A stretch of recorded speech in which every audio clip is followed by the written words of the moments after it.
거지 소녀, 앨리스 먼로 소설, 미는영 옮김.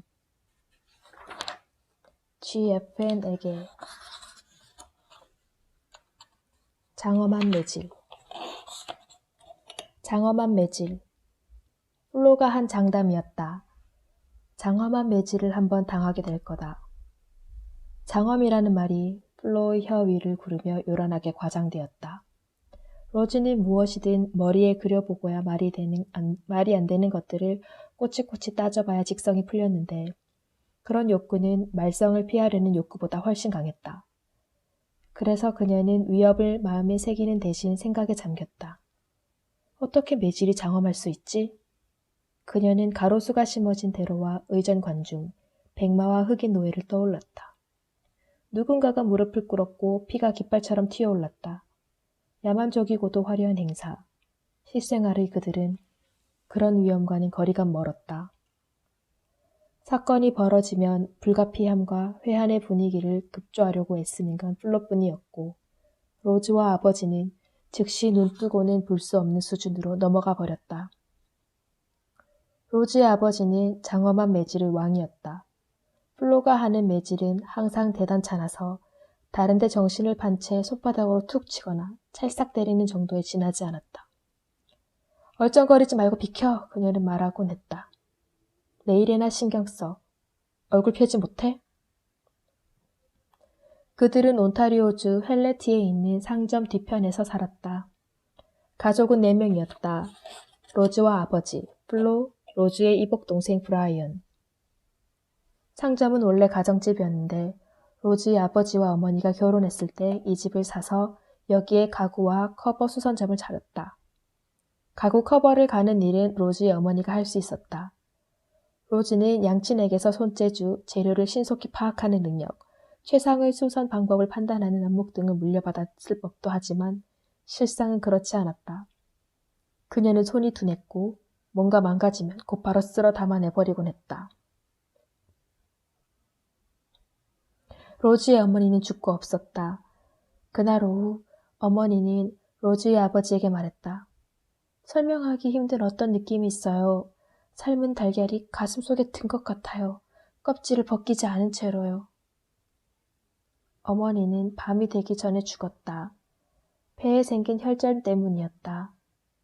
당시 로즈는 바구니에 담긴 아기였으므로 당연히 아무것도 기억하지 못했다. 이 얘기는 플로에게서 들었는데 플로는 분명 로즈의 아버지에게서 들었을 것이다.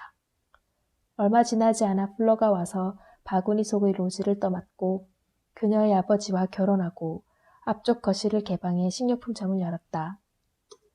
집이라면 상점이 된 후만을 알고 어머니라면 플로밖에 모르는 로즈는 자기 부모가 이곳에서 깔끔하고 훨씬 더 상냥하고 좀 더 격식을 갖춘 채 약간의 풍요를 누리며 살았을 16개월 남짓한 시간을 돌아보았다.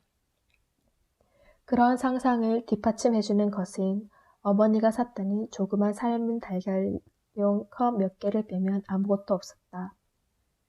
컵 표면에 붉은 잉크로 그린 듯한 섬세한 덩굴과 새의 문양은 닳아 없어지기 시작했다.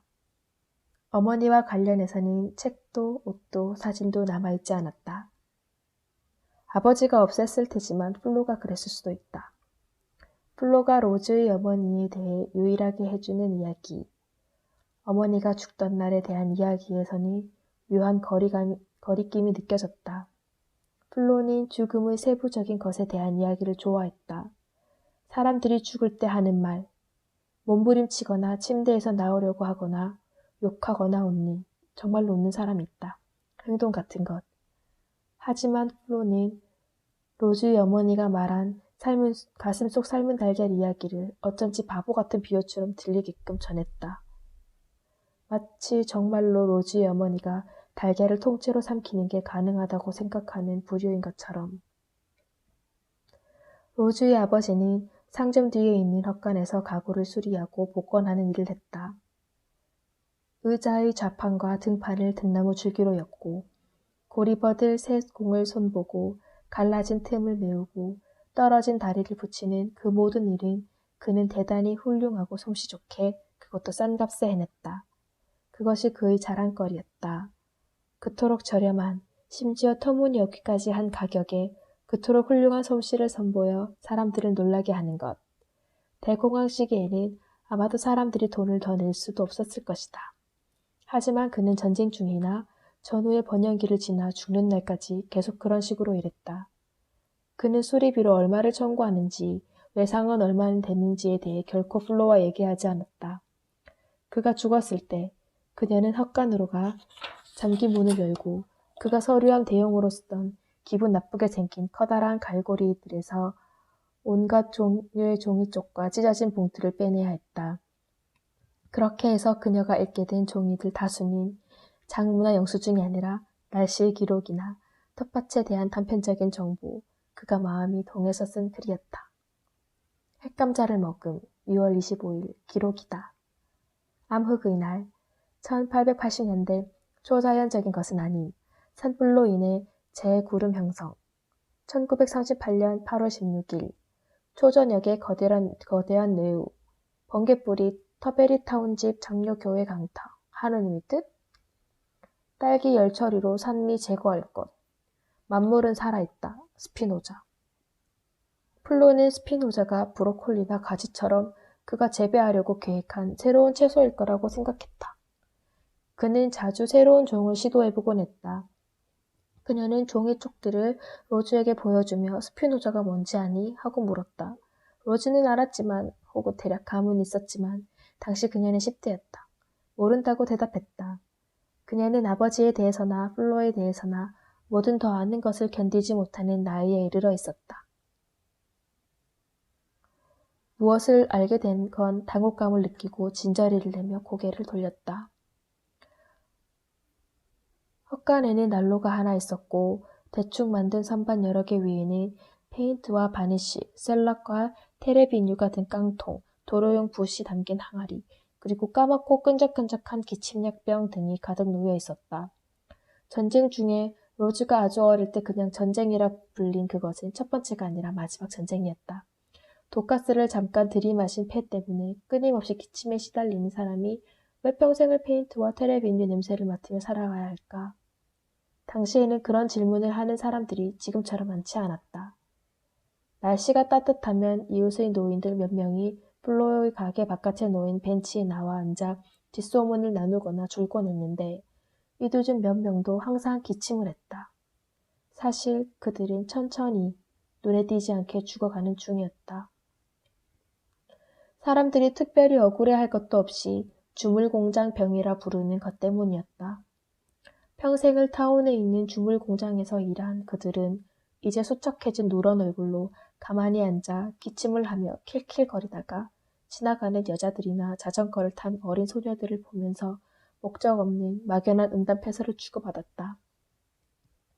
아버지가 일하는 헛간에서는 기침 소리뿐만 아니라 말소리도 들렸다. 뭔가를 꾸짖거나 격려하며 중얼대는 말이 개별 단어를 알아듣기엔 약간 모자란 크기로 끊임없이 흘러나왔다. 까다로운 물건을 고치고 있을 때는 중얼거림이 좀 더 느려졌고 덜 어려운 일, 가령 사포질이나 페인트칠 같은 걸 하고 있을 때는 경쾌하게 속도를 냈다. 이따금 어떤 단어들이 새어나와 뚜렷하고 의미 없이 허공에 떠있기도 했다. 그가 밖에 다른 식구가 있음을 깨달을 때면 신속한 은폐용 기침소리와 침 삼키는 소리가 났고 주위를 경계하는 심상찮은 침묵이 흘렀다. 마카로니, 페퍼로니, 보티첼리, 콩. 저건 무슨 의미일까? 로제는 혼자서 그 단어들을 되뇌어 보곤 했다. 아버지에게 물어볼 수는 없었다. 저런 말을 내뱉는 사람과 아버지로서 그녀에게 말을 건네는 사람이 비록 같은 공간을 차지하는 것처럼 보여도 같은 사람이 아니었다. 거기 없는 것으로 되어 있는 사람을 아는 척하는 것은 천박한 행동일 것이다. 용서받을 수 없을 것이다. 그러거나 말거나 그녀는 주변을 얼쩡거리며 귀를 기울였다. 구름 위로 높이 솟은 탑들. 언젠가 그녀는 아버지가 그렇게 말하는 것을 들었다. 구름 위로 높이 솟은 탑들, 수려한 궁전들. 어떤 손이 로즈의 가슴을 탁 치는 것 같았다. 아프게 하는 것이 아니라 놀라게, 숲을 탁 먹게 하는 손. 그럴 때면 그녀는 달려야 했다. 다른 곳으로 피해야 했다. 그만큼 들은 걸로 충분하다는 것을 알았다. 게다가 아버지에게 잡히면 어떨 텐가 끔찍할 것이다. 그건 욕실 소음과도 같았다. 플로는 돈을 모아 집에 욕실을 들였는데 욕실 자리로 가능한 공간이 부엌 한쪽 구석밖에 없었다. 문은 잘 맞지 않았고 벽이라고 해봐야 헛겹 널빤지에 불과했다. 그리하여 부엌에서 일하거나 얘기하거나 식사를 하는 사람들은 욕실 안에서 화장지를 뜯는 소리, 공동이를 들썩이는 소리까지 다 들을 수가 있었다. 그들은 모두 저마다의 아랫도리가 내는 목소리에 익숙해졌다. 폭발적인 순간뿐 아니라 은밀한 한숨이나 으르렁거림이나 애원이나 단순한 진술까지도. 그들은 모두 내숭이 대단한 사람들이었다. 그래서 아무 소리도 들리지 않는 것처럼 혹은 듣고 있지 않는 것처럼 행동했고 그에 대해 입에 올리는 사람도 없었다. 욕실 안에서 그런 소음을 내는 사람과 그곳에서 걸어 나온 사람인 서로 관련이 없었다. 그들은 타운의 가난한 지역에서 살았다. 헬레티와 웨스트 헬렌티가 있고 그 사이에 흐르는 강이 있었다. 이곳은 웨스트 헬렌티였다. 헬렌티의 사회 구조는 상층부의 의사, 치과의사, 변호사에서 시작해 주물 공장 노동자, 일반 공장 노동자, 집 마차꾼으로 내려가는데 웨스트 헬렌티에서는 일반 공장 노동자와 주물 공장 노동자에서 시작해 버는 대로 다 써버리는 비정규 밀주업자 대가족, 창녀, 허탕만 치는 도둑으로 내려갔다. 로즈는 자기 가족은 강가에 있어서 양쪽 어디에도 속하지 않는다고 생각했지만 그건 사실이 아니었다.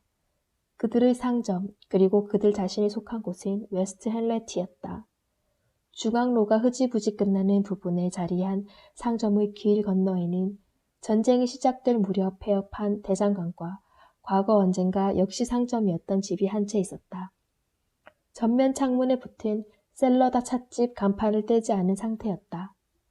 이제는 안에다 샐러다 차를 팔지 않았지만 간판은 여전히 도도하고 흥미로운 장식으로 남아있었다. 인도가 아주 조금 있긴 했지만 지면이 심하게 갈라지고 경사가 심했다.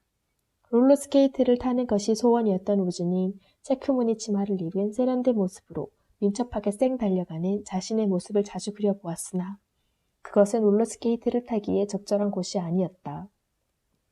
가로등이 딱 하나 양철로 만든 꽃처럼 서 있었다. 그러다 편의시설들이 사라졌고 흙길과 곳곳의 웅덩이들, 앞마당의 쓰레기와 이상하게 생긴 집들이 남았다. 완전한 폐허가 되는 것을 막기 위한 시도들이 그 집들을 오히려 이상하게 보이게 만들었다. 어느 곳에는 그런 시도조차 없었다. 부서지고 기우뚱한 잿빛집들이 덤불이 자란 구덩이와 개구리 연못, 부들과 쐐기풀로 이루어진 풍경 속으로 쓰러져 갔다. 하지만 다른 집들 대부분은 타르를 입힌 종이와 새 지붕널 몇 장, 양철판, 망치로 직접 두들겨 만든 난로 연통, 심지어 판지를 써서라도 얼기설기 수선되었다. 이는 물론 전쟁이 터지기 전이었다. 훗날 전설적 빈곤으로 기억될 그 시기에 대해 로즈는 대체로 비로한 것들을 기억했다. 위협적인 개미총과 나무 계단들, 그리고 희붐하고 흥미롭고 문제투성이로 보이는 세상.